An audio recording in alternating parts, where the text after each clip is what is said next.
ꯑꯇꯩ ꯃꯦꯟ ꯁ꯭ꯇ꯭ꯔꯤꯝ ꯏꯟꯗꯤꯌꯥꯒꯤ ꯀꯔꯤꯒꯤ ꯑꯇꯣꯞꯄ ꯃꯐꯝꯁꯤꯡꯒꯤ ꯌꯦꯡꯅꯔꯨꯔꯒꯗꯤ ꯍꯥꯏꯔꯤꯕ ꯍꯤꯟꯗꯨꯁꯇꯥꯅꯤ ꯁꯪꯒꯤꯠ ꯑꯁꯤꯒꯤ ꯄꯣꯛꯂꯛꯄ ꯍꯧꯔꯛꯄꯁꯤꯗꯤ ꯑꯗꯨꯛꯀꯤ ꯃꯇꯤꯛ ꯂꯤꯔꯕ ꯑꯩꯈꯣꯏꯒꯤ ꯈ꯭ꯋꯥꯏꯗꯒꯤ ꯂꯤꯔꯕ ꯂꯤꯇꯔꯦꯆꯔꯅꯦꯅ ꯍꯥꯏꯅꯔꯤꯕ ꯔꯤꯛ ꯕꯦꯗ ꯑꯁꯤ ꯃꯌꯥꯝꯅꯁꯨ ꯇꯥꯔꯦ ꯕꯦꯗ ꯃꯔꯤ ꯂꯩꯕ ꯃꯅꯨꯡꯗ Rig bed, Yajur bed, Atharva bed, ꯁꯥꯝ bed ꯍꯥꯏꯅ ꯁꯥꯝ ꯕꯦꯗ ꯐꯥꯎꯕꯒꯤ ꯗꯤꯕꯂꯞꯃꯦꯟꯁꯦ ꯈ꯭ꯔꯤꯁꯇꯒꯤ ꯄꯣꯛꯇ꯭ꯔꯤꯉꯩ ꯃꯃꯥꯡ ꯆꯍꯤ 3000ꯒꯤ ꯃꯃꯥꯡꯗ ꯀꯝꯄ꯭ꯂꯤꯠ ꯑꯣꯏꯔꯦ 3000 BC ꯈ꯭ꯔꯤꯁꯇꯒꯤ ꯃꯃꯥꯡꯗꯅꯤꯀꯣ ꯑꯗꯨꯗꯒꯤ ꯗꯤꯕꯂꯞ ꯇꯧꯔꯛꯄꯗꯨꯅ ꯈ꯭ꯔꯤꯁꯇꯒꯤ ꯃꯇꯝꯗ ꯕꯦꯗ ꯃꯔꯤꯁꯤ ꯄꯣꯛꯈ꯭ꯔꯦ ꯑꯗꯨꯒꯤ ꯃꯇꯝꯗꯨꯗ ꯔꯤꯛ ꯕꯦꯗꯒꯤ ꯃꯇꯝꯁꯤꯗ ꯔꯤꯆꯥ ꯄꯥꯕ ꯍꯥꯏꯅ ꯁ꯭ꯂꯣꯛ ꯊꯤꯕ ꯃꯇꯝꯁꯤꯗ ꯁ꯭ꯋꯔꯁꯤꯡꯁꯤ ꯁꯤꯖꯤꯟꯅꯔꯦ ꯁ꯭ꯋꯔꯁꯤꯡꯁꯤ ꯁꯤꯖꯤꯟꯅꯔꯛꯄꯁꯤꯗ ꯁ꯭ꯋꯔ 8ꯀꯤ ꯃꯃꯤꯡꯁꯤ ꯃꯇꯝꯗꯨꯗꯗꯤ ꯁꯥꯔꯦꯒꯃꯄꯙꯅꯤꯁꯤ ꯃꯃꯤꯡ ꯊꯣꯜꯂꯝꯗ꯭ꯔꯤꯑꯕ ꯊꯣꯜꯂꯝꯗꯕꯁꯤ ꯔꯤꯛ ꯕꯦꯗꯒꯤ ꯃꯇꯝꯗꯒꯤ ꯑꯗꯨꯝ ꯊꯣꯟꯕ ꯍꯧꯔꯛꯇꯨꯅ ꯃꯃꯤꯡꯁꯤ ꯂꯩꯕ ꯍꯧꯔꯛꯑꯦ ꯁꯥꯝ ꯕꯦꯗꯒꯤ ꯃꯇꯝꯗꯁꯤꯗ ꯁꯥꯝ ꯕꯦꯗꯁꯤꯗꯗꯤ ꯁꯪꯒꯤꯠꯀꯤ ꯕꯦꯗꯅꯤ ꯍꯥꯏꯔꯤꯕꯅꯤ ꯁꯥꯝ ꯕꯦꯗꯁꯤ ꯑꯗꯨꯅ ꯁꯔꯁ ꯔꯤꯁꯕ ꯒꯟꯙꯥꯔ ꯃꯩꯙ꯭ꯌꯝ ꯄꯟꯆꯝ ꯙꯩꯕꯠ ꯅꯤꯁꯥꯠ ꯍꯥꯏꯕ ꯁ꯭ꯋꯔ 8ꯅꯤ ꯃꯤꯅ ꯁꯤꯖꯤꯟꯅꯔꯤꯁꯦ ꯑꯩꯁꯦ ꯈꯣꯟꯖꯦꯜꯗꯤ ꯄꯣꯛꯄꯗ ꯌꯥꯎꯔꯛꯄꯅꯤꯅ ꯁꯤꯖꯤꯟꯅꯕ ꯃꯃꯤꯡ ꯊꯣꯜꯂꯒ ꯒ꯭ꯔꯥꯃꯥꯔ ꯅꯥꯏꯅ ꯂꯩꯕꯗꯤ ꯂꯩꯔꯛꯇꯕ ꯑꯗꯨ ꯀꯣꯟꯅ ꯃꯊꯪ ꯗꯤꯕꯂꯞ ꯇꯧꯔꯦ ꯍꯥꯏꯔꯒ ꯑꯍꯧꯕꯒꯤ ꯁ꯭ꯋꯔ ꯑꯃ ꯂꯩ ꯑꯍꯧꯕꯒꯤ ꯁ꯭ꯋꯔꯁꯤꯗꯤ ꯃꯃꯤꯡꯁꯤ ꯀꯔꯤ ꯊꯣꯟꯁꯤꯒꯦ ꯁ꯭ꯋꯔꯁꯤ ꯑꯃꯨꯛ ꯀꯌꯥ ꯂꯩꯒꯦ ꯁꯤꯐꯥꯎꯕ ꯈꯪꯗ꯭ꯔꯤꯉꯩꯗꯗꯤ ꯁ꯭ꯋꯔꯁꯤ ꯑꯍꯨꯝ ꯈꯛꯇꯃꯛ ꯃꯃꯤꯡ ꯂꯩꯔꯝꯃꯤ ꯑꯍꯨꯝꯁꯤ ꯁ꯭ꯋꯔꯤꯠ ꯍꯥꯏꯕ ꯑꯃ ꯎꯗꯥꯠꯇ ꯍꯥꯏꯕ ꯑꯃ ꯑꯅꯨꯗꯥꯠꯇ ꯍꯥꯏꯕ ꯑꯃ ꯁ꯭ꯋꯔꯤꯠ ꯎꯗꯥꯠꯇ ꯑꯅꯨꯗꯥꯠꯇ ꯁꯤ ꯍꯧꯖꯤꯛꯀꯤ ꯃꯇꯝꯗ ꯍꯥꯏꯔꯒꯗꯤ ꯁꯥꯒ ꯄꯒ ꯑꯗꯩ ꯃꯔꯛꯀꯤ ꯒꯥ ꯑꯃꯒ ꯃꯁꯤꯒꯨꯝꯕꯁꯤ ꯑꯩꯈꯣꯏꯅ ꯊꯥꯏꯅꯒꯤ ꯃꯇꯝꯗ ꯕꯦꯗꯒꯤ ꯔꯤꯆꯥꯒꯤ ꯁ꯭ꯂꯣꯛ ꯄꯥꯕ ꯃꯇꯝꯗ ꯁꯤꯖꯤꯟꯅꯔꯝꯃꯦ ꯕꯦꯗꯒꯤ ꯈꯨꯗꯝ ꯑꯣꯏꯅ ꯁ꯭ꯋꯔ ꯑꯍꯨꯝꯁꯤꯗꯒꯤ ꯏꯁꯩ ꯑꯣꯏꯅ ꯁꯛꯑꯒ ꯏꯁꯩꯗꯨꯅ ꯁꯤ ꯀꯧꯏ ꯁꯤꯅ ꯁ꯭ꯋꯔꯁꯤꯅ ꯁꯤ ꯀꯧꯏ ꯋꯥꯡꯉꯒ ꯁꯤ ꯀꯧꯏ ꯅꯦꯝꯃꯒ ꯁꯤ ꯀꯧꯏꯕ ꯑꯀꯨꯞꯄ ꯅꯤꯌꯣꯝꯗꯨ ꯂꯩꯇ꯭ꯔꯤꯉꯩ ꯄꯨꯊꯣꯔꯛꯇ꯭ꯔꯤꯉꯩꯗ ꯕꯦꯗꯒꯤ ꯁ꯭ꯂꯣꯛꯁꯤ ꯑꯗꯨꯝ ꯄꯥꯔꯛꯑꯦ ꯑꯗꯨꯅ ꯁ꯭ꯂꯣꯛꯁꯤ ꯄꯥꯕ ꯃꯇꯝꯗ ꯆꯥꯎꯔꯥꯛꯄ ꯈꯨꯗꯝꯒꯤ ꯋꯥꯅꯤꯀꯣ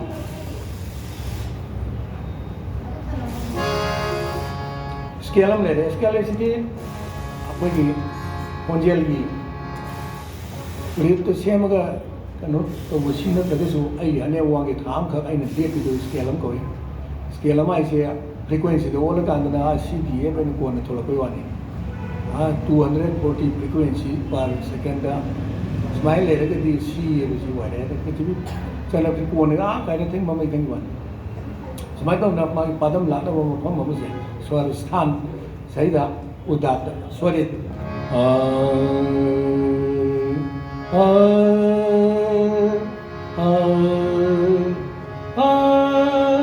तोान तोानबा स्वर्सिंसी सिगी सासिना डबल वाखलकांदा तार सतकी सावजबन सुमाय तौना स्वर अहुमसी हौजिकसु सिनरी थाइनादगी चही लिसिंग अहुम गी ममांगदगी बेदुग तोद हौजिकसु तारमगनी करुंगांदा टीवीदा करि पूजा पाठ के करिए पावदा करि तारकांदसु श्लोकसिंग मयाम सोम लंगिसु सोमदसु तारमगनी को खुदम होइना श्लोकतंग साधकारो भुजगशयनं वदवराभं सुरेशं विश्वाधारं सत्यशं मेघवर्णं शुभांगं लक्ष्मीकान्तं कमलनयनं योगिविरध्यायं वन्दे विष्णु भवभयहरं सर्वलोकैकनाथं वन्दे विष्णु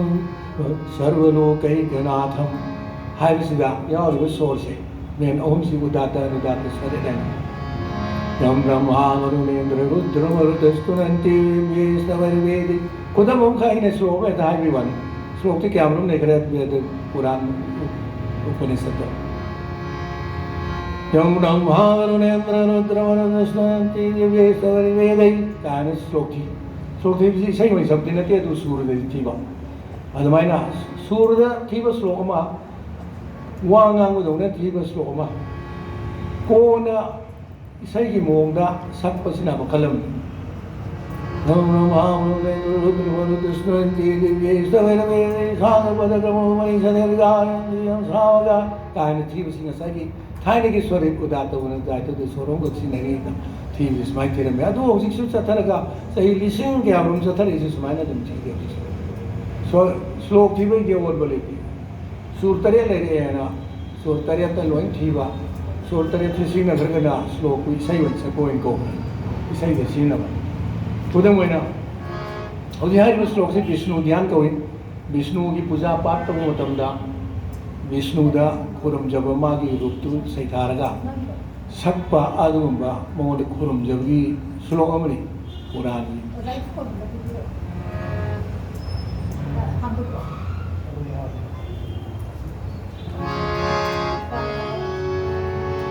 ꯍꯧꯖꯤꯛ ꯍꯥꯏꯔꯤꯕ ꯁ꯭ꯂꯣꯛꯁꯤ ꯑꯩꯅ ꯀꯩꯅꯣ ꯇꯧꯒꯦꯅ ꯈꯜꯂꯤ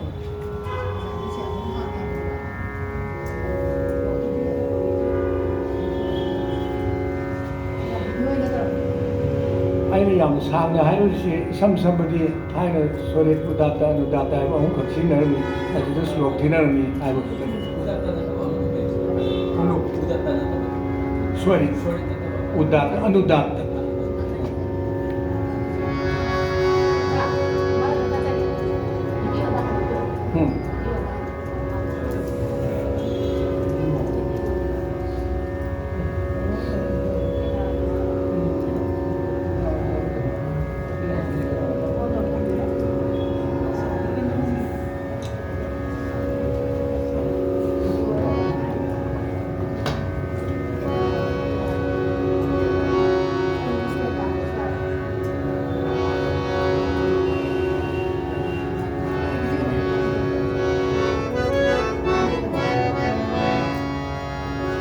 हजिक हजिक हाइग्रिबा विष्णु ध्यान की श्लोक से सुमनगी वेद की उच्चारण तौबदु नतबा वेद की श्लोक थीबगी मोंग सिंगु नतबगा स्वर सिंग से सिंगन कान सकबसिन कोन कान थंदा जना को सही होने सकबा अमायना सागना श्लोक की श्लोक ने अदु स्वर तरे सिंग नो स्वर तरे बरो मंगा बरो राग तो अदना हजिक हारिबा श्लोकसिमा श्लोक ओइना सागानि इसाई ओइना सकबसु खुदम ओइना शांतकारं भुजगशयनं पद्मनाभं सुरेशं विश्वाधारं गगनसदृशं मेघवर्णं शुभांगं लक्ष्मीकान्तं कमलनयनं योगिभिर्ध्यानगम्यं वन्दे विष्णु भवभयहरं सर्वलोकैकनाथं सिना राग अमद पेश तौबा श्लोकनी राग मालकोस्ता सुमायना सकबसिदी वेद की उच्चारण तब वेद पाठ तौदी सकनदे इसाई सकपसिंगना जगोई की मुद्रा जगोईदा भाव उत्पन्न भरतनाट्यमदा कथकता अतो अतोपा मणिपुरी जगोईदा सुमाय तौदना श्लोक ध्यान की श्लोक सकने हाबदी स्वर तरेट लेत्रिङै खंद्रिङै ममिंग थोद्रिङै मतमददी ngसाई स्वरित अमदी उदात्त अनुदात्त इबा स्वरम सिदा श्लोक सिंसे हारमदि सकनरमदि चारम अरबाय तौदना डेभलप तौरपदगी सम मथं लादुना मियोय मन सही स्वर तरेट ने सि खांग गान ममिंग थोलेर गान ममिंग सि चलराब गाना तोआन बा रागगी मसक सिन सुमाय तौबनी लाग रागाय ममिंग सि हाने हाइनरमदि सही हिंदुस्तानी संगीत हाँ यदि सही से जाति गायन खंगन जाति नहीं ना कोई सिलेबस तक कहीं की BA के MA के लोग याऊबा अतनी अभी मुआवजे से समाचार तो समाचार इसना कोई फेस्टिवल को बा कोई नाट की हराव कुमाई देव करना सेरेमोनियल करना सिंह का पुण्य सकपा अदुम मुझे से समाचार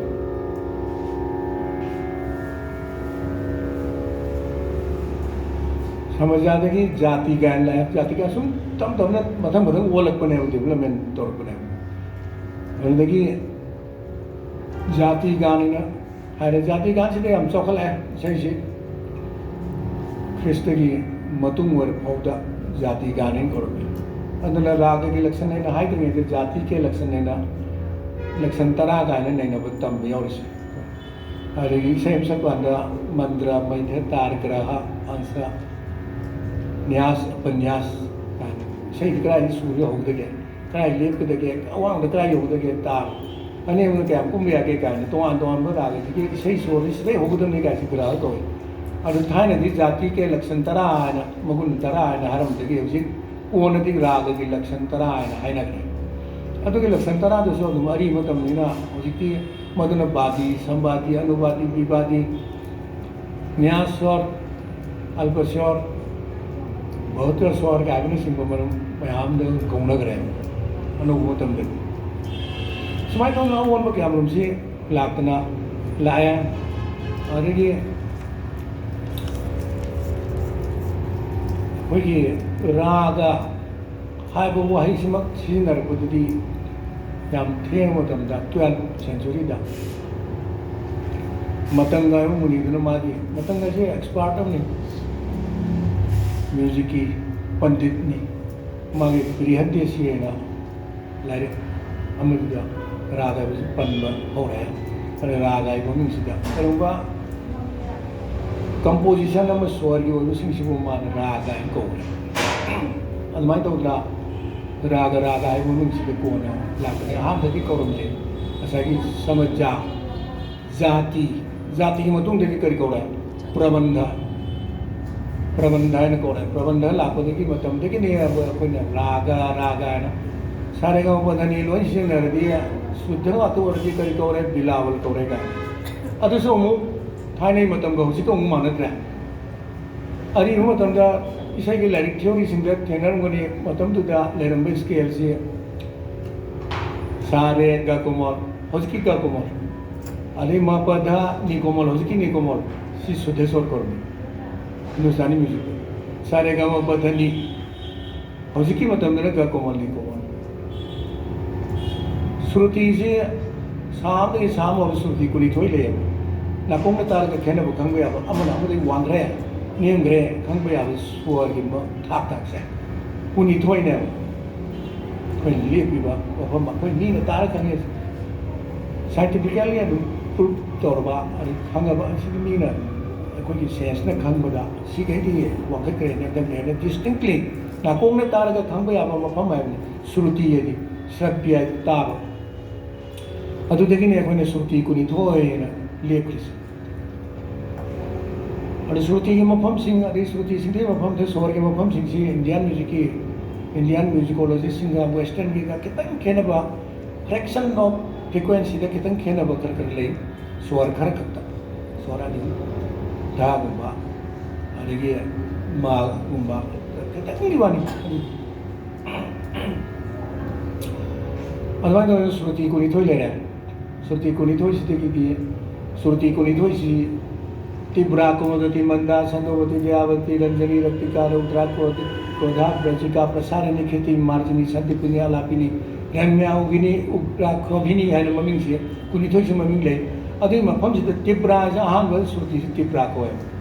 तो तिब्रा से जो थाई की सासी थम दे तिब्रा कुमदति मंदा संदोवती ने श्रुति मरी ले मरी लेबी त्रिपुरा कुमुदति मंदा संदोवती से साथ में थाई हिंदुस्तानी म्यूजिक चनर थाई हजकी मतलब अदुना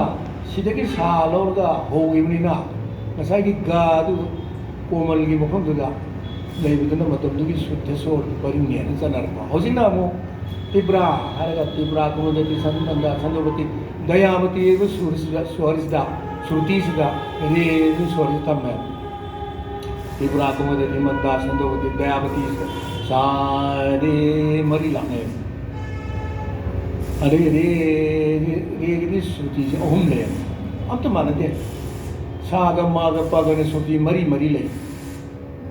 हान तमो आपने बहन तम थेंगे थेंगन मनी आई ना वो ना हाई में वादनी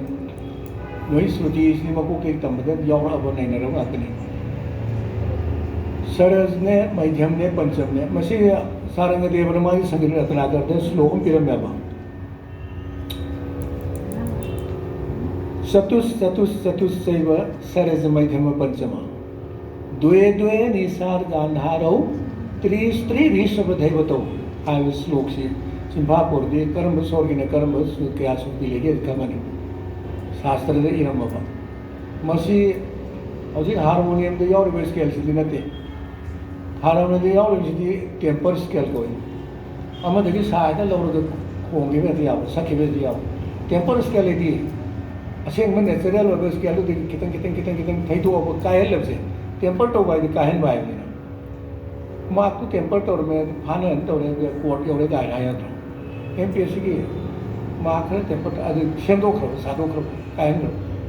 कायन ताब यादनब कायहनदि नते कितन थैदब ताब क्या खंग ngamदबि जांगा मरमदि कैगनबो असेंग बन नेचुरल स्केल से सिददि श्रुति मखल खुलाम नसी मखल ओहम लेबो इंग्लिश की म्यूजिक तेसु समानी अदुम असेंग स्केल इसिदि major tone minor tone micro tone tone मखल हम लेबि माइना major tone semi tone minor tone इन लेबा अदो अदुमाय तौदना सगी साग माग पगगिना श्रुति मरी अरगी गा रे गा धगना श्रुति ओम होम रे दगी मा लापसे रे मा जिदि श्रुति मर्त मरी लेते हैं ओम खतंग ले रे मा गा पा गति हम श्रुति मरी हम ले पा गे सो मरी हम ले अदगी पा तो दे धा दगी नी दगी ओम हम ले नी दे सा सिदि श्रुति अनि खतंग ले अदन हारमोनियम साउंड हम सागनी दो मर्क पडार दो खंगजन कांद्रे नी के सागसे अदगी गागा मागसे हारमोनियम को तमदा पडार थंगनरमन अतै दुना मोम कालमगनी इक्वली टेपर ओंथों केमो तमतेसु सारे मर्क पडारम लेरमन गिटार को तमतेसु मर्क पडारम लेरमन थंगने हत नमजंदे मसी नसाकी श्रुति के अरेंजमेंट ने तो इस श्रुति तो देखिए अमुक खर कित सेमदोख्रब टेम्पर इक्वली टेम्पर्ड स्केल अनि स्कोवे हिंदुस्तानी संगीत ने करी कोई समानांतरालीय स्वर सप्तक कवे आईडी स्वर अमगा कोमल तीव्र सिसे नोने चांगचा माने येंथोख्रब चांगचा माने येंथोखि बायबने समानांतरालीय मरक हांगी तो चा मानांतरब स्केल आइबने समानांतरालीय स्वर सप्तक मसिबो वेस्टर्न म्यूजिक का इंग्लिश म्यूजिक का टेम्पर्ड स्केल को इक्वली टेम्पर्ड स्केल अरे मसी हेक तंबा होरपदगी हौना खंग दरकार होइबा वाफम गातनी अरे हारि वाफम सिक्सी मसी वर्कशॉप ते यावरिबा पार्टिसिपेंट सिंगना हाना करम थेंगरबा कनो वरसु नि लोइ नै को सिटी तबलागी वरसु स्वर ऐसे नहीं जाते तबला खत वरसु तार सासि सुर सेमने अदम खंगा सुरदनो लोइ पुखतोनि कितन सुरति हम थैना के सै गुपुमांग मांग काया बोते नोय रुगेने बाबू सुरदन सुम सेम तम्या तबली वरसु तबला सुर सेम तम्या तार सत्तो रो मैथम दो रो पंचम दो वागी लागदो तुना सेम मतमदुदा सुरसि खंगबो म्याम दरकार होय सुरति स्वर की मतंग सि लोइने अरे सिहाइना हजिपाउदा हाइरिबा वाई वाफम खरसि म्याम हाना थेंगराबा नत्रगा सिलेबसता आइदि हाना खंगे हाइबिसुना हाबितन खुद थाबिरो आइसो तो काम नैनबिरा अब यावराबा ओदि खंगौनबा मैम पार्टिसिपेंट हजिक फंबिरिबो मैम पुनवा हाइरिबा श्रुति स्वर की विचार स्वर की वाफम से हाना सिलेबसतगी नैनराबा आइदि हाना खंगे जी नौ नौ वानते हाना खंगम गातनी हाना खंबीबो यावरगदि हाबितो एंगोंदा खंगनबियो हाइबिदा सिदि हाना नैनरे खंगे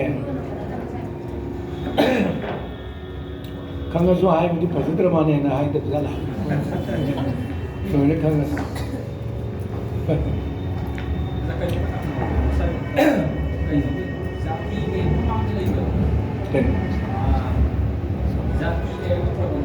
जाति की ममांग चलद्रीद इसी कई कौरगे समझा समझा है कौरमे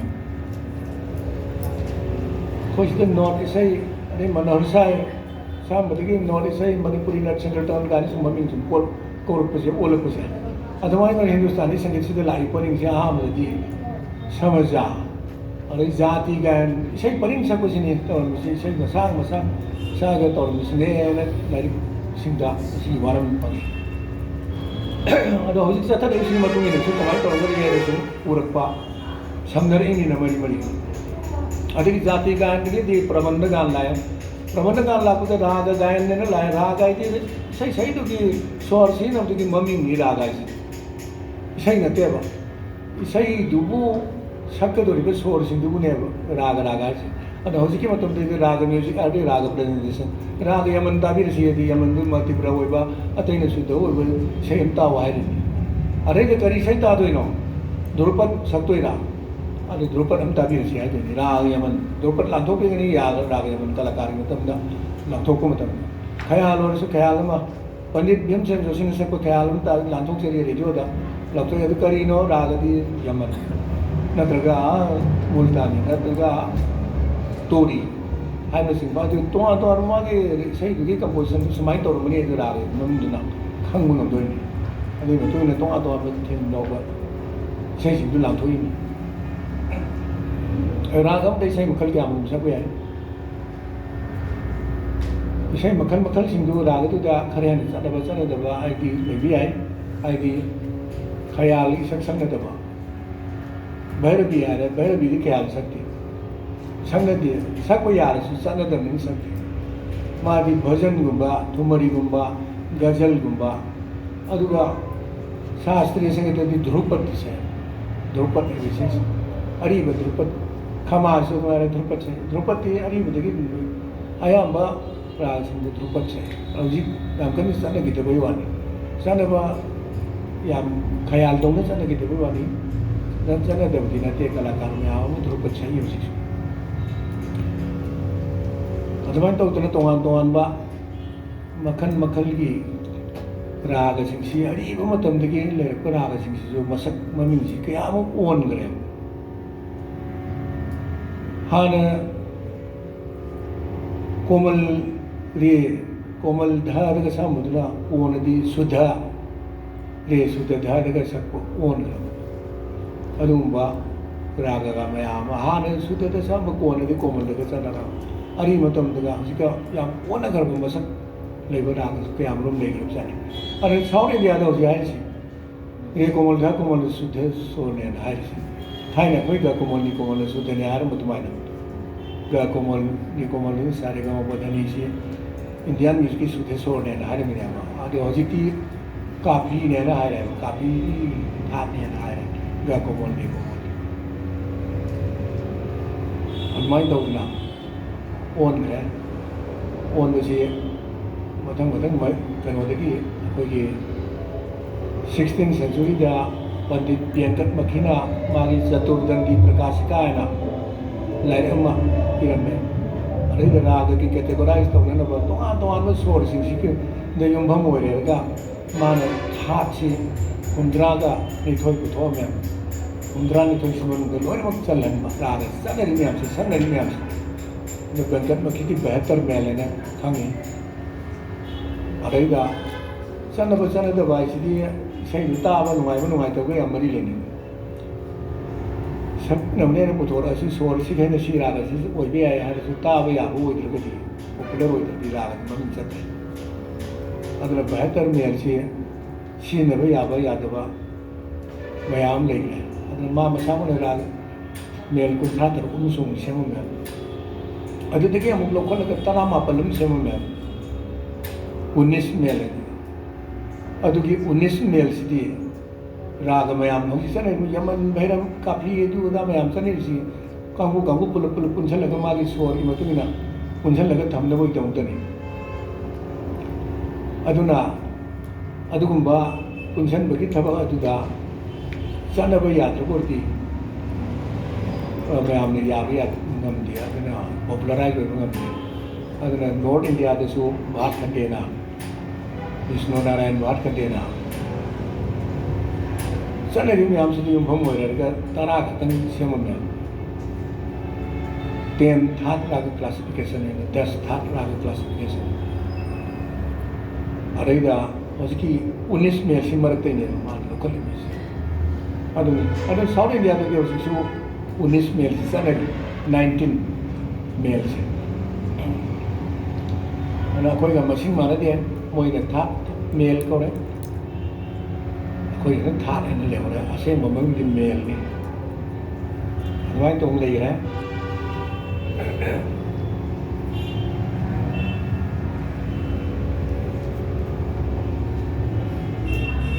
सीना कोई राग की हिंदुस्तानी संगीत डेवलपमेंट लापा था राग की कहों चौराक नहीं बोना खाना वाली सिगी मनुंग चंदा खनिंबा होनिंबा लेरसो कोई डिस्कस तो भी आई हम भी आए तान भी आए देखिए कोई था तरह के बताएं इसमें लेकर सी तरह की मतलब इसका चंदव राग में आम ले कोन चनरक्पा अरे मतम अरी बहुतम दे चनरगसु था छिगी मनुंगदा पुराण संसनबदी यादवा अदुग चनबीदा राग सिंधुदा दुम चललसी था सिलानी चनमुरे कोदम ओइने चंद्रकोन से राग से नी सुधर होयबा मान कोन से सिली लोने कोमल होयबा न था त भैरवी सिली लोने कोमल होय लोने कोमल होयबा भैरवी था छिदा मान कोन से मदुदी कोमल या तो ओइजबनी कैसे कायद्रा अरे चंद्रकोन से मु कमाई तौदना करम बताते सनगदगे तरा सिमनु चंबम त लेती गा कोमल होयबा जहां कोमल होयबा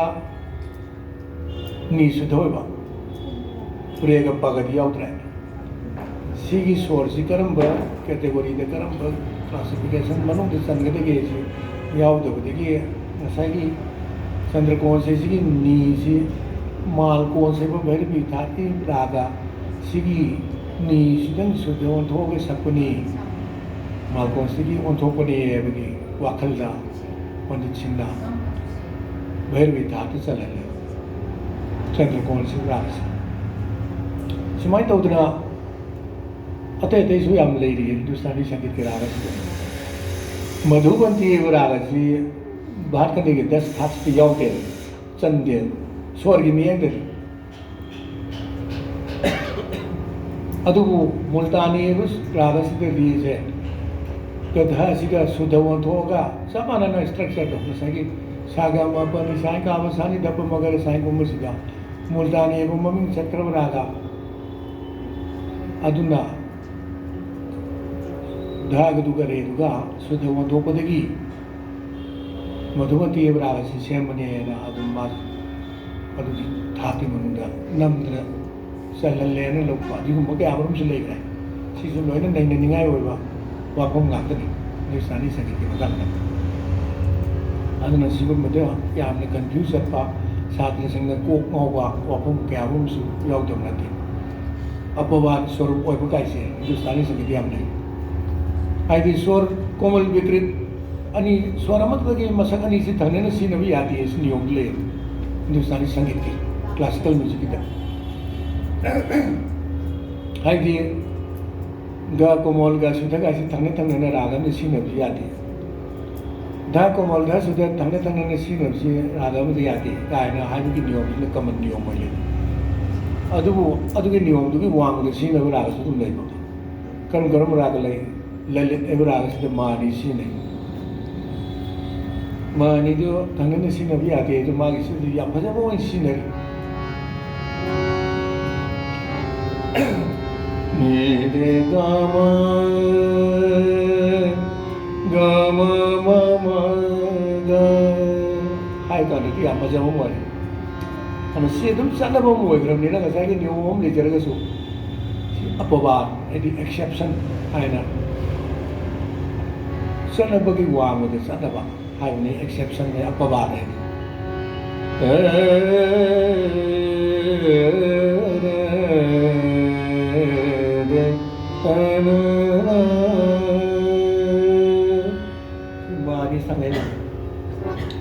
तौदना अतोप्पा रागसु लई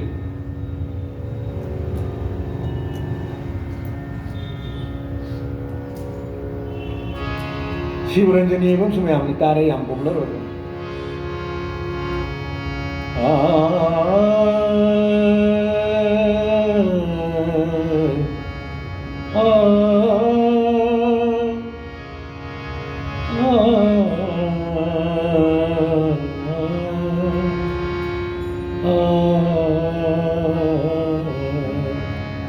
शिवरंजनी महबूबागी इसे दुखी तारों में नहीं रहा मेरे नैना सावन भादों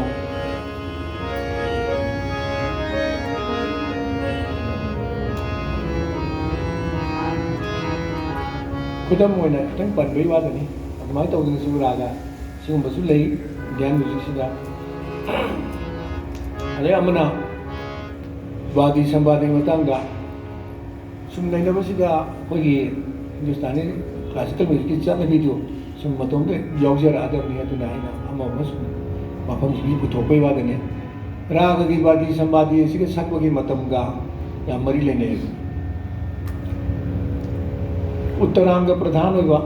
उत्तरांग वाती होगा राग सिंह नोंग्याई दे न नबियों मावन सकने सी गुनी ज्ञानी सिंह पंडित सिंह लेप्तना थबिरम होगा चनबीदा लेरमब राग सिंह मागी नियम सिंह अदुम एप्लाई तौदना अदुम यौचत लेजरम अदुगुम्बा मखल की मसकनी राग की ग्रामर सेमाकांदा नियम सेमाकांदा हजकी चनबी सिंह हिट तौसंदरा नियम होइनम थमंबई वान उत्तरांगवादी राग हाइबदी मापधानी सा हाइबा मापधानी सा स्वर मंगा सी मनुंग बादी वरबा अदुगुम्बा बादी वरबा राग सिंह उत्तरांगवादी राग ने खंगे अदुगा उत्तर काल की मतलब मा सकने खोंगने उत्तर काल हाइबदी नोंग्याइदे ने नुबी उबा मनुंग उत्तर काल ने खंगने उत्तरांगवादी राग की वादी दो उत्तरांग में दो सारे गमल की मखा से लई बना तब मथक तले अदगी पूर्वांग इसना सारे गामा पा भाव से उन लोग से ले मरी मरी दंग वही तो मंगा मंगा भाव लोग से मथक तले रहेगा दी मखा दा वादी रहेगा दी मथक ता सिंदोक पर थम गई वो याना भी दोंगता कोई दी उत्तरांगा पूर्वांगा इसी स्वर की निपान कितने लेना मखा की मंगा हम लोग मथक की मंगा हम लोग मथक की मंगा तो जरा वादी लेकर जी मखा की मंगा नहीं मनु देखी स्वर हमने संवादी वर्णी वादी के संवादी से स्वर मरी मतलब मंगा दे लाभ लपटी आती गादा लेने के लिए गामा पा धा नी मंगा सानवादी वाले सारे गामा पा नत्र मानवादी संवादी समाज तो मंगा अंतर मरी सिंह कमन होइबा नियम अमने अदुना सिगुम्बा हाइबसिसु कमन होइने लेग्रबनिको सिं लेग्रबसिदा कोइना सिसु नुवाइबा वाफम अमने ना हिंदुस्तानी म्यूजिक लेबि चतबिसे अदु सिगिसु अमु अपबार एनम लेगे उत्तरांगवादी लेरदिया नोंग्याइदे नुबि उंगावनु दिसादम ने लेगे अदु मयामना हेक हौदिगि तमनर कोदि अममि नेगो रागम लेबो हमीरे हमीर राग हमीर हमीर दी नुदांग दिसे नुथिन सकते बादी दी धा ने उत्तरांग ले सको मतलब तो धा सी हम इम्पोर्टेंट नहीं है अदु मसी सु एक्सेप्शन है तारे सुमाई तो राग याम लेते सुमाई ना अखंड ब प्रकृति याउना हिंदुस्तानी संगीत के शाम बसने भी लेकर सी मनु के सिमु बसी सु लेरी हाइबे वाफम दने हिंगे ने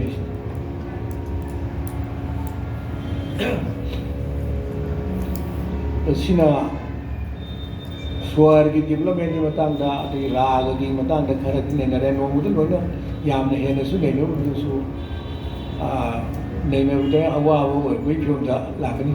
अदुना इसai मते अतंग सुसाइड न तब अये पुन्न ग समिना वे आवा जंत्र खोंगो रो सतो रो अये गो रो पुन्न समिना यो आवतंग अये कोई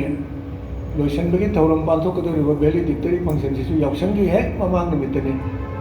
अदो होली के मरी लेने इसे अमतंग ꯃꯌꯥꯝ ꯄꯨꯟꯅ ꯑꯃꯨꯛꯇꯪ ꯁꯪꯃꯤꯟꯅꯔꯒ ꯑꯗꯨꯃꯥꯏꯅ ꯑꯗꯨ ꯑꯃꯨꯛꯇꯪ ꯌꯥꯕ꯭ꯔꯥ ꯌꯦꯡꯁꯤ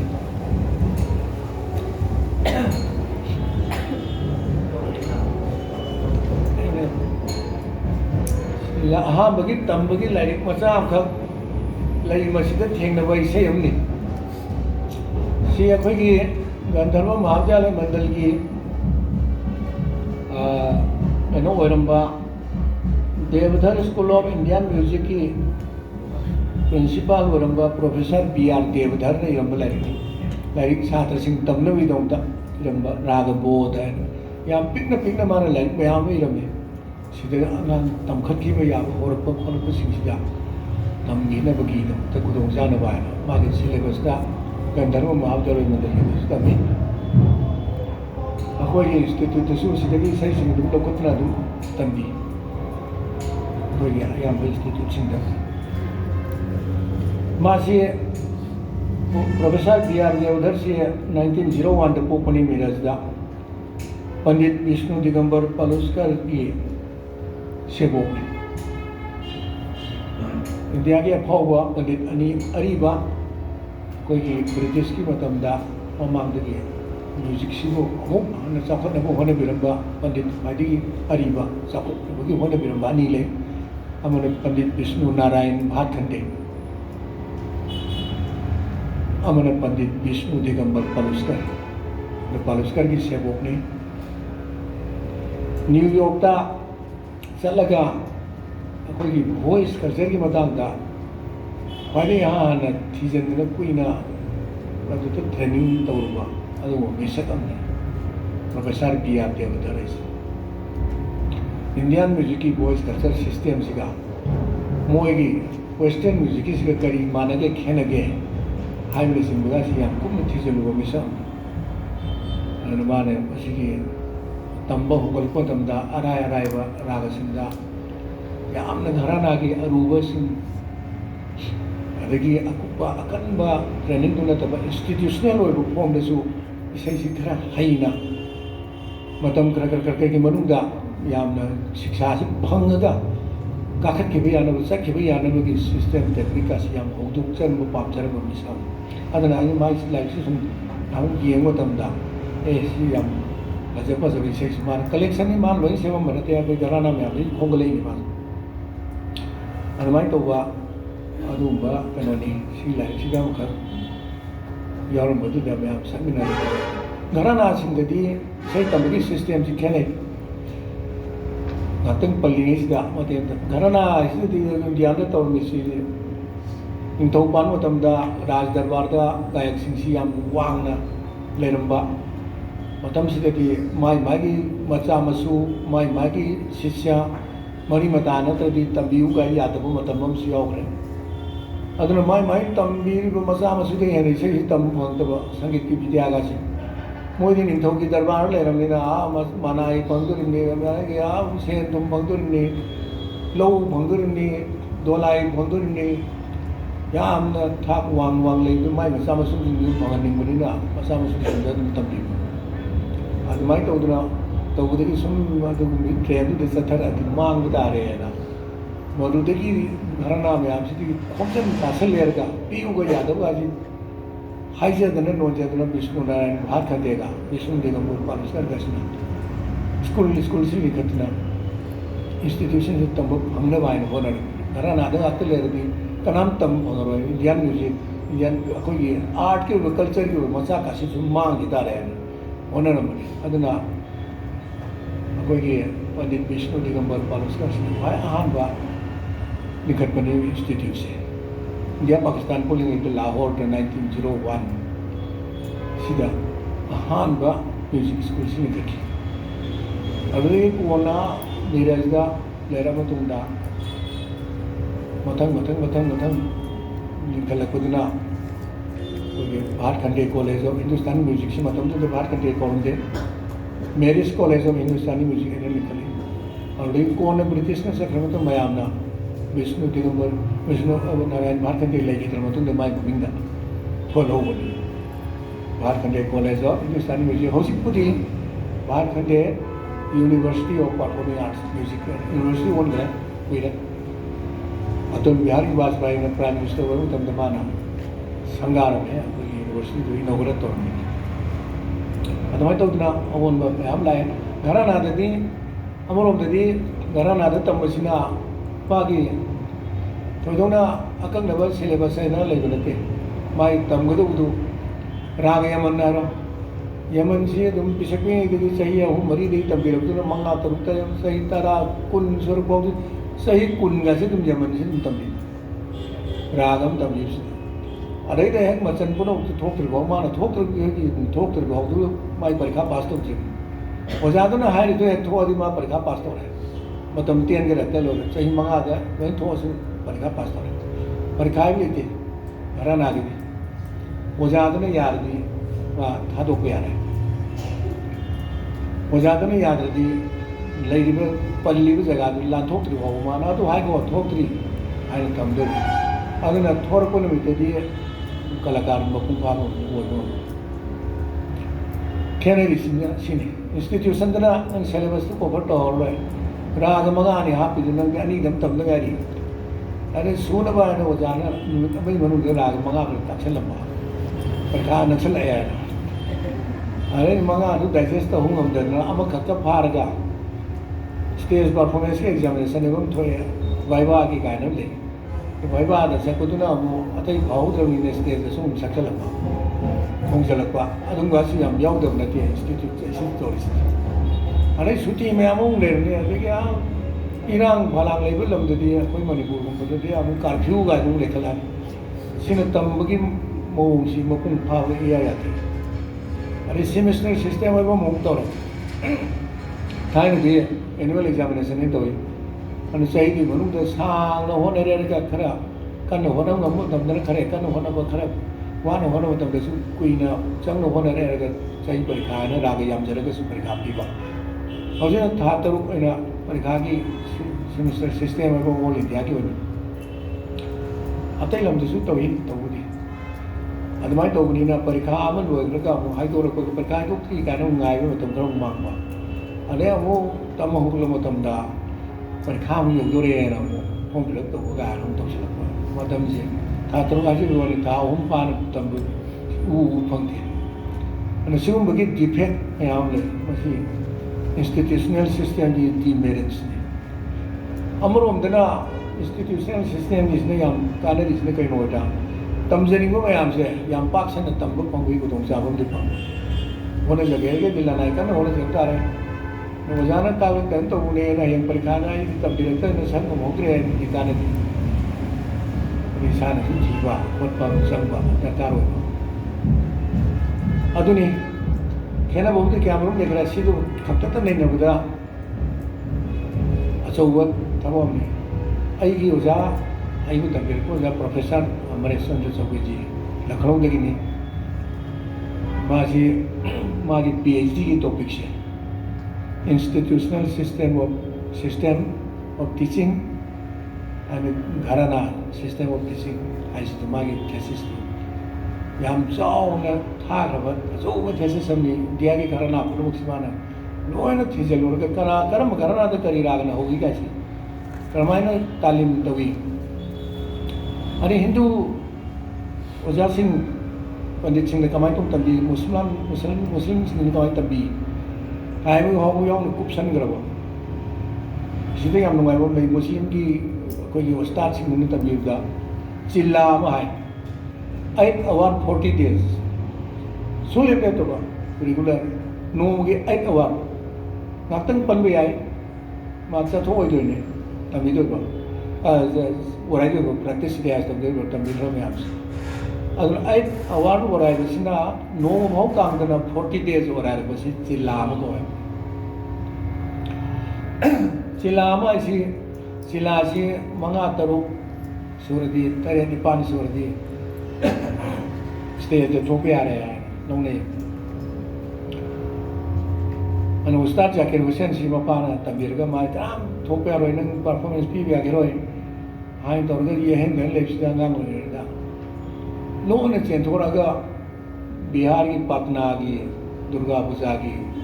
पंडाल मादो खनमसिदा तोरगा मैं आप संग परफॉर्मेंस पहले हाइबी वारी ले मयूम देगी परफॉर्मेंस पीएम याद मागी स्टेज तो कोई सोमदार परीक्षा पास तौजे अदु यौद्रगदि नंग पीबा यागिरोय अदुगुम्बा वारी ले अमतंग तौरपदुदा मोइदि ngасai जिल्लादु मयाम अमा प्रैक्टिस की सेशन दु तौग्रबनिना ज्ञान मयाम दु मागी मपुंग फारबा मतिक चारबा मपा मपु हाइतारे उस्ताद अलारा का माय फादर मोइन पिरप ज्ञान माय तंबिरपदुना तालिम दु मपुंग फारबनिना अमुक्तंग तौथोरपदुदा सेका काइना ए जाकिरु सेन औने ni na ore da advertise ma wo wata to tinje je ba bai wo ne ma to ko sakti na adu to le ne advertisement ma yang khang wo ni wata je ne to ro phau bi ma khang da bi su ke so ni ji ki wo ne ta da ko samai tom le jilla ai award 40 days ai award la na khoi 2 war 3 war ka pai ba mi ji kha tang mo ne kan sini practice ki makha bole loina ma media kono performing artist di sini ustad Rashid Khan moji admain practice to man mappa bo Rampur Seswan Gharana ki kalakarni संगीत research अकादमी ना कोलकाता ले मधुदा मासी लेरगा तामेरगा ओजा ma'am Chandra सेमपा मागे निसार हुसैन खान है मागे uncle उस्ताद सिना हाम सेमपा अदमाय तोरगा how ना मो नावर की हम ना तोर को हुजि फोगवा अथोय बोयनो लेउरी से लेबिति लेके ले को याम नन अंदर का पवांग सहिदा 52 इयर्स का तदा ले इब्रा उस्ताद रशीद खान नुआइदबनी अना सिंबा कन्ना मसक नाइबो मोइन होनर को मोइ होनरै को लेबर से याम कन्ना होनर खरजा ngasi khare su theng su ogre wari ngakta oin torga su yam boring su su lakbe ai khali anga sai ang katang ai ngasai haibdo poli ki matang ga mari ne na amatang di mayam pun sangminarse ayang stage su mayam tang pun sangminara ba mayam tan na ba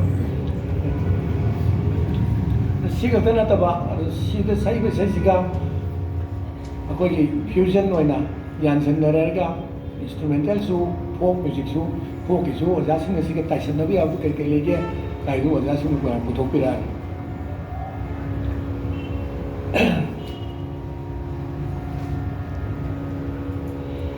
sagi me na samai to ba ari ba ang kuiraba makhal gi sai ni biraj में धूम मचायो श्याम बीरज में धूम मचायो श्याम प्रजदा कृष्णना यामना नुगाइना अगेगी निन खोबा कनोगा लोइनना हाइबदी होली इस्तिबु लांगबन नुगाइबगी कनोने उमैने अदमाइना सादने हाइबा अदुदा माना पुरा लांगदन कृष्ण सिना श्याम सिना लेरे अदुना राधा ना माई सखी दा है कैसे मैं सखी जाऊं अपने धाम मानो होली की खेल दौना सानदना नुगाइना मा लांगदना लेरे मसी माई मवांग सिदा इसे कमाई दौना की लेफमदा आई युमदा कमाई हंसिगे कमाई ससिगे हायना कैसे मैं सखी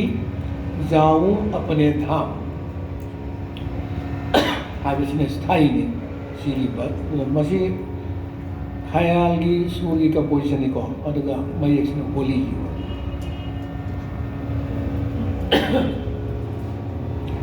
अंतरागना अनि शुभ लाइन दा कैसे मैं सखी जाऊं अपने धाम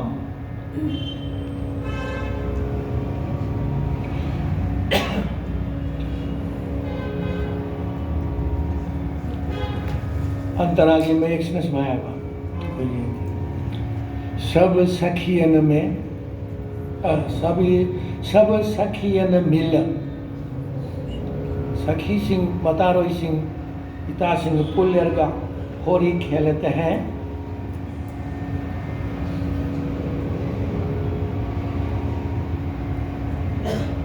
इरबा सब सखियन मिल होरी खेलते हैं अदुगा अखियन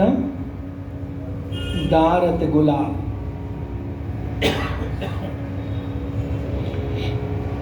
सखी सिंह लोने रिपी सिंह पुलप लोने दना होली सानरे होली की खेल सानरे अखियन दारत गुलाल गुलाल दी कोई आबिर चंदोन की कनो सिंह सिबु गुलाल कोई अदना माय मिता तैसन दना बाइटों ने सानरे न हाय अखियन दारत गुलाल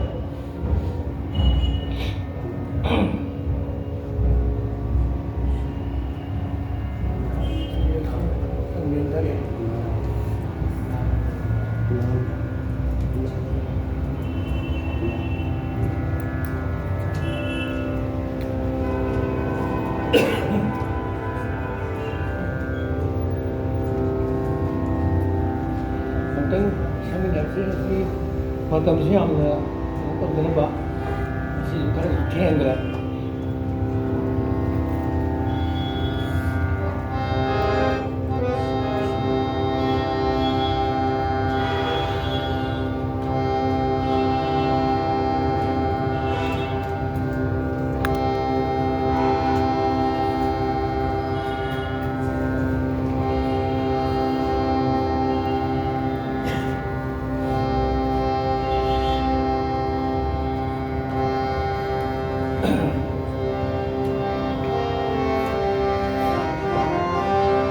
राग भीम पलासी है राग सिदा गा अमदी नी कोमल ओय भीम पलासी सी जाति दी और संपूर्ण है काखत बदना स्वर मंगा खतम होबा कुंधर बदना स्वर तरे मग्यावबा अदुंबा गागनी गना कोमल ओबा थाट काफी है थाट दे पोपा आरो हतो रेगा धागा यावते अदुगा बादीना मैध्यम खदिगी नरवनि सिनबे स्वर्गबुदि माध्यम संबादिना सरजो सा संबादि ओबा निमिदां वरमदा सत्परागा ममिंग सत्परागनि सिगा नंदब रागा राजोइना के पंजिब धनाश्री नानाश्री दना पंचम द इम्पोर्टेंस पीबा बादीजु पंचम होबा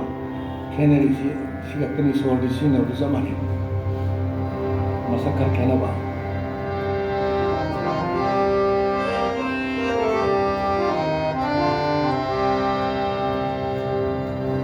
सही sakwa nuana ba aro bro se amtang aro the yaw ri so ro bro the yaw so so to haini lasi sao ka sa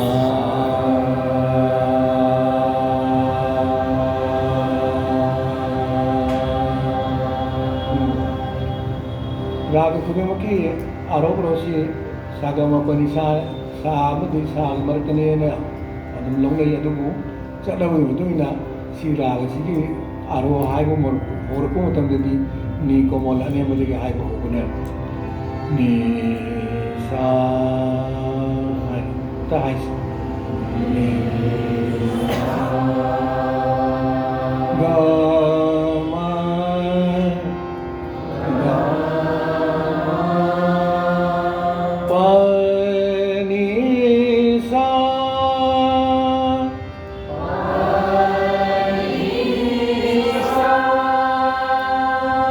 kundarak bada sa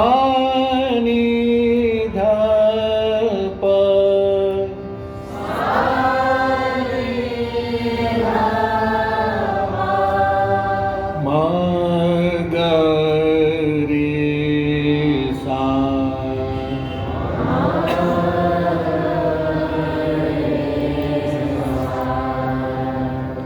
Unang teng har kaya aros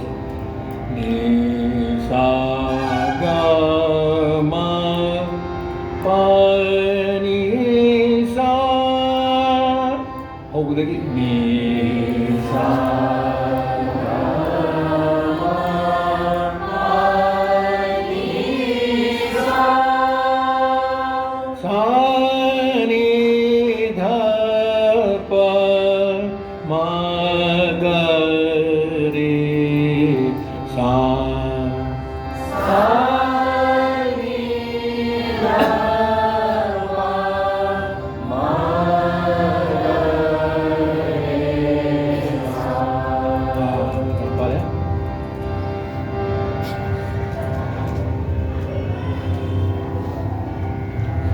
Saya masih orang Arab ya, macam puna kumsi. Viraj में धूम मचायो Shyam, viraj में धूम Shivang guys, viraj में धूम, viraj ताली मस्जिद त्रिताल कने अदुना मेरा राध थादुनी मरी थाम तो दे त्रिताल से 1 2 3 4 1 2 3 4 1 2 3 4 1 2 3 4 ओम लग मरी ताजल तुम दा अमन हाइदो को ने अदो हाइदो कबगी 1 2 3 हाइदो 4 सुनसदेगी से सबो दो समाना 1 2 3 विरज में धो मचायो श्याम हाइदो मचे में से मोइना का हाइदो सा विरज में धूम विरज में धूम मचायो श्याम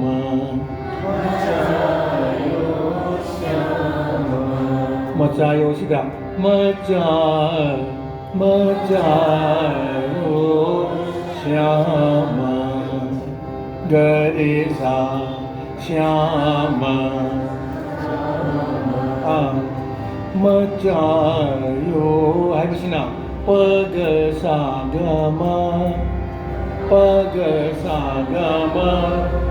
मचायो श्याम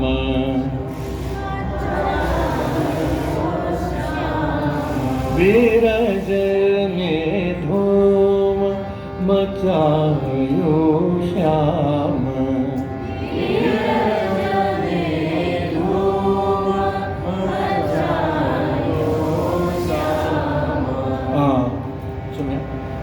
विरज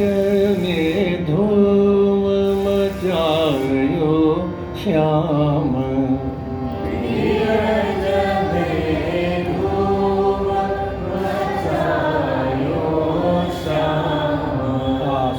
पढ़ेंगे अदगी मथंगुना कैसे मैं सखी मचे कोई ना कैसे मैं सखी जाऊं कैसे मैं सखी जाऊं ये ताई कमाई से सीखे आदमी कैसे मैं सखी जाऊं कैसे मैं सखी जाऊं अपने धाम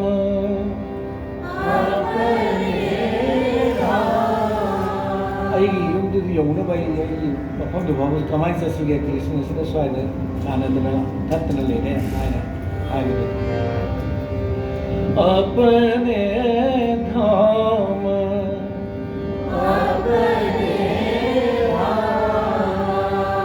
अनिसुख परें कैसे मैं सखी जाऊं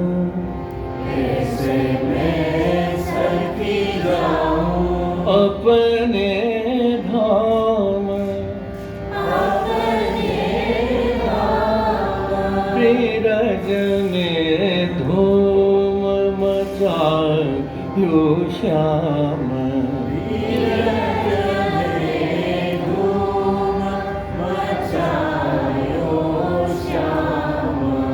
कैसे मैं सखी जाऊं अपने धाम कैसे मैं सखी जाऊं अपने धाम कैसे मैं सखी जाऊं अपने धाम कैसे मैं सखी जाऊं अपने धाम अपने पनि सानी धा पा धीरज में धूम मचायो कान्हा श्याम धीरज में धूम मचायो श्याम कैसे मैं सखी जाऊं अपने धाम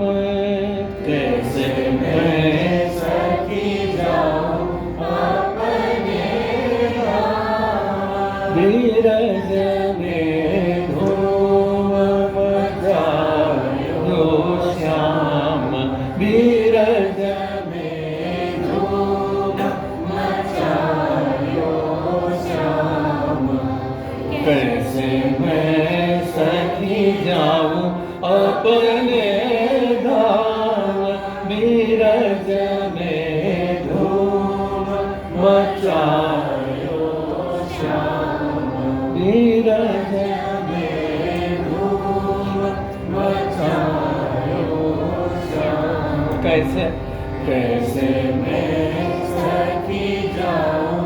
अपने धाम धीरज में धूम मचायो श्याम श्याम तुम फादो कर रहे अंतराम ये कैसे तो फारमी ना तुम यार ने आई तो पार्ट में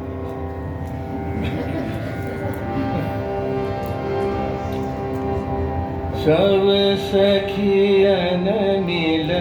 होरी खेलत है सब सखियन मिल होरी खेलत है ताल की मफम जुदा हार को सुनाना सब सखियन मिल होरी खेलत है सब सखियन मिल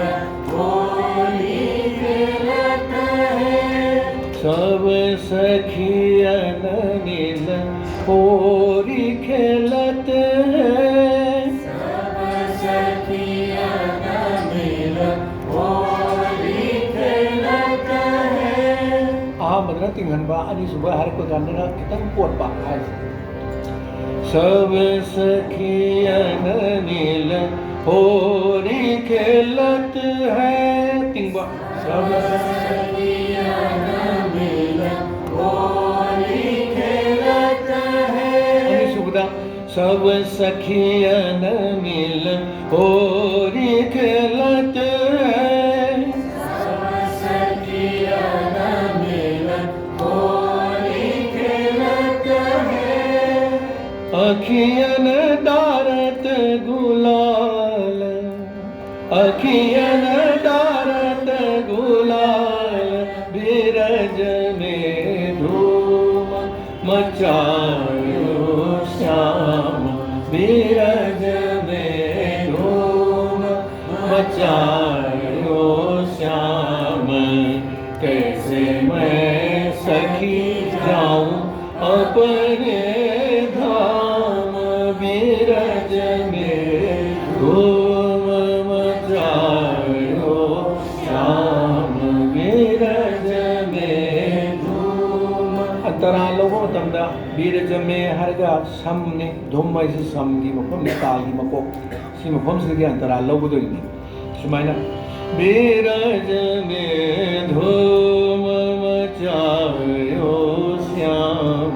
बीरज में सब सखी इसने सब वंडर धूम की मुहूर्त सब बने संगीत बात उनका ऐसी स्थायी हरमला बीरज में धूम मचायो श्याम बीरज अंतरा सब सखियन संग होरी खेलत है सब सखियन मिल होरी खेलत है अखियन डारत गुलाल बीरज में धूम मचायो श्याम बीरज में धूम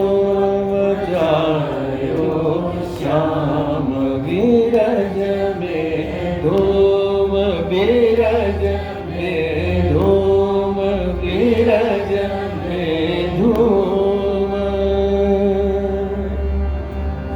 सिगतनी मसी ख्याल की बंदी समझे होली की वर्णन होली सकते वाले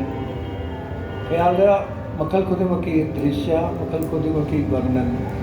सही ख्याल है विशेष का होली की ओर वर्णन में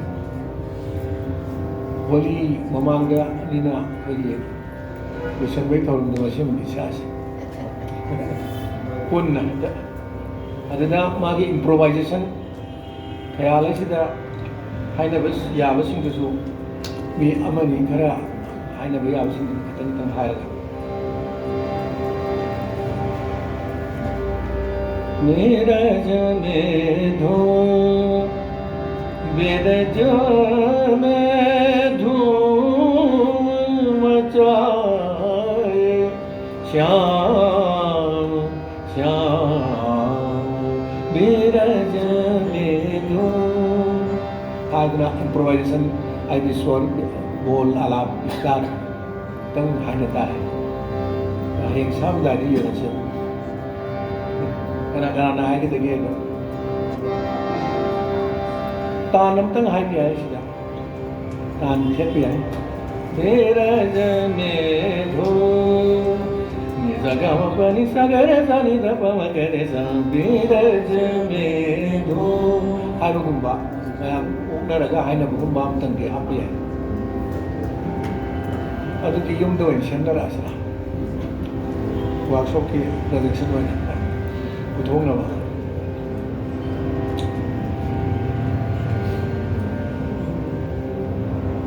अदो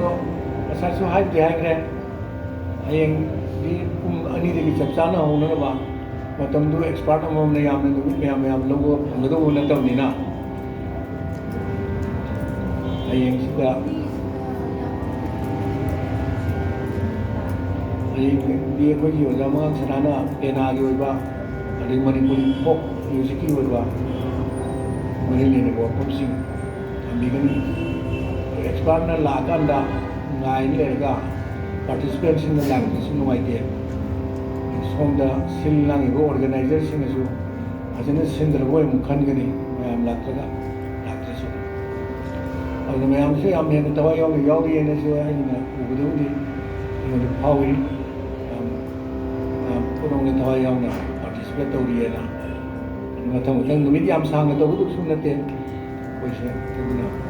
matang kitang sana lam na ba ade tulong sa ba tu mo le ro di khangre sa gi yam tangai ko tabu ga di ade ba program over ga di tawri manu di so hai sat en ko tu sakhi ko ke ba ne sin ba di su ya ke to di ba taw tangai ko tabu ga so start pe ku da ai betul ni inform tu bilang apa, macam ni, nyom macam ni bilang mana, semua tu maintain tu bilang. Ini asal kita orang bina nyom tu ada, ada perkara ni macam ni, kari-kari, orang tu kan sakit siapa, orang tu sikit apa. Masih agak orang ke dia yang macam dah mu, yang kan tam dah tu siapa ni.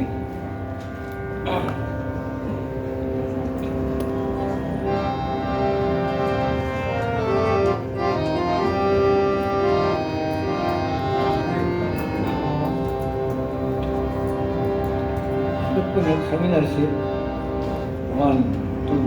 3, 4. Neeraj में धूम मचायो श्याम, नीरज में धूम मचायो श्याम, कैसे मैं छकी जाऊं अपने धाम, नीरज में धूम मचायो श्याम, नीरज में धूम मचायो श्याम, कैसे मैं सखी जाऊं अपने धाम, नीरज में धूम मचायो ꯑꯍꯥꯟꯕ ꯏꯁꯩꯅꯤꯅ ꯔꯥꯎꯟ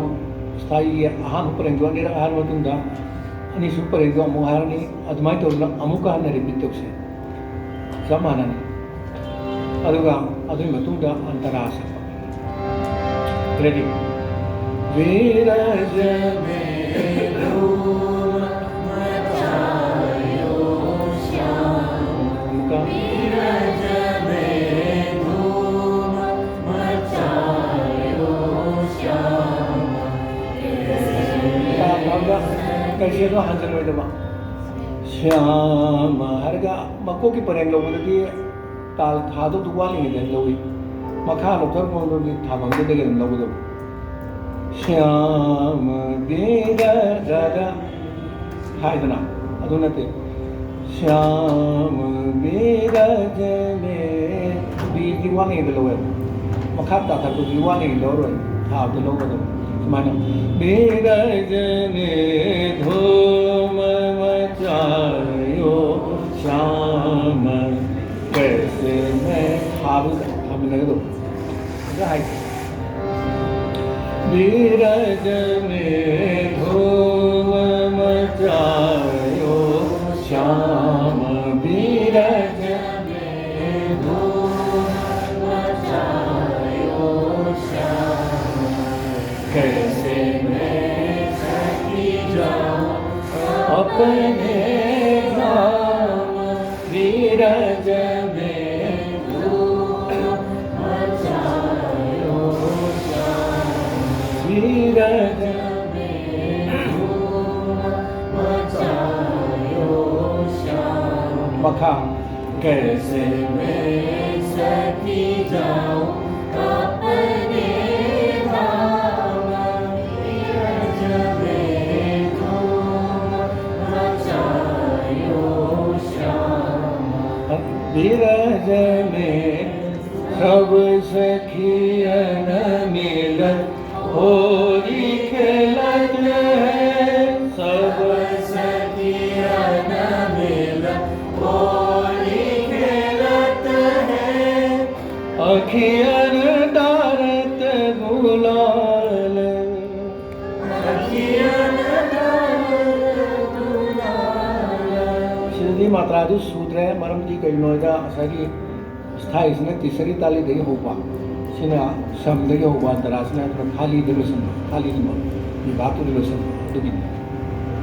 समाना अखियन दारत गुलाल हाय दुर्गा अखियन दारत गुलाल बीरज ने धूम मचायो श्याम बीरज में धूम मचायो श्याम कैसे मैं सखी जाऊं अपने धाम बीरज में धूम मचायो श्याम बीरज में सब सखियन मिलन होली खेलत है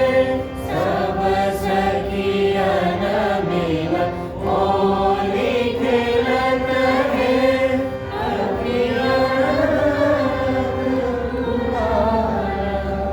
अखियन दारत गुलाल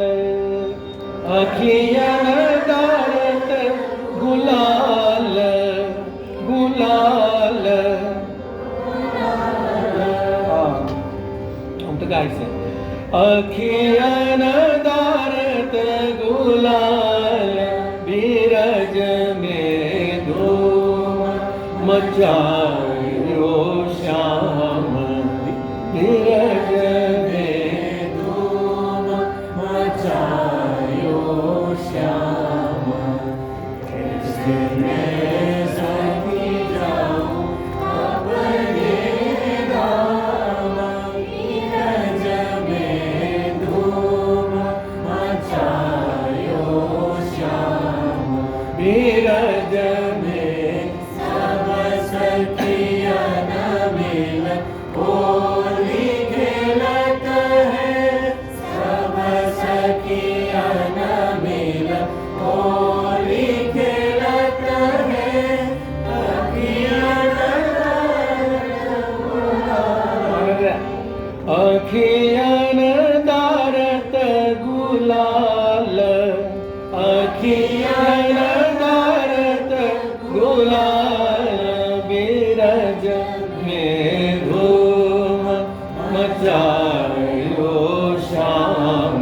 बीरज में धूम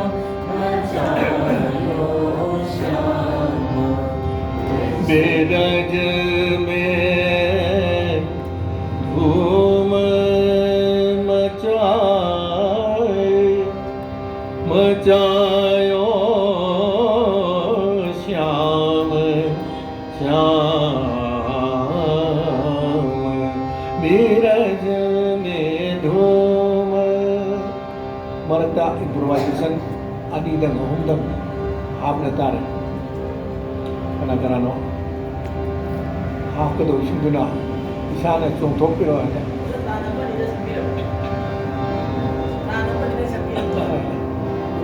तान वहाँ पे है बीरज में धूम पम गम पनि सगर सनि ध पम गरे सा बीरज में धूम नि ध पम पनि ध पम गरे सनि ध बीरज में धूम सगरे सनि सा मगरे सनि सा प प मगरे सनि सा नि ध पम गरे सा सा सा सा नि ध प म प मगरे सा गरे सा नि ध प म प मगरे सनि सा बीरज में धूम मचायो श्याम 하기로 친구가 딴 그래다 하베야래 하라이바 그냥 본 아이비야 또 뭐 이해했어 गम पम पम पनि ध पम पनि नि ध प सनि ध प रे सनि ध पम पनि ध पम गरे सनि सा बीरज में धूम मचायो श्याम बीरज में धूम बीरज में धूम बीरज में धूम मचायो Shyam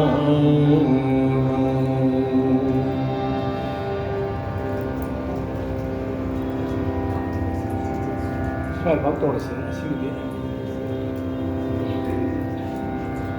aduh ada segi siung teng mayam pun dah susah dong tengah ini nerga biasa tengah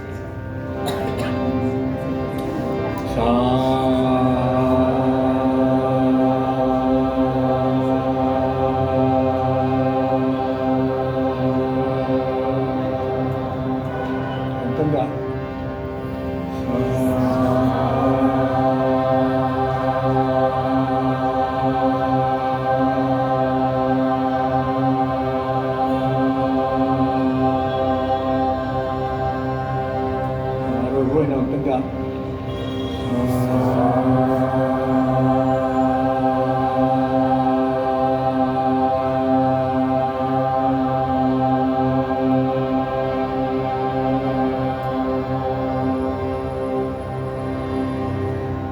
bare yang mulai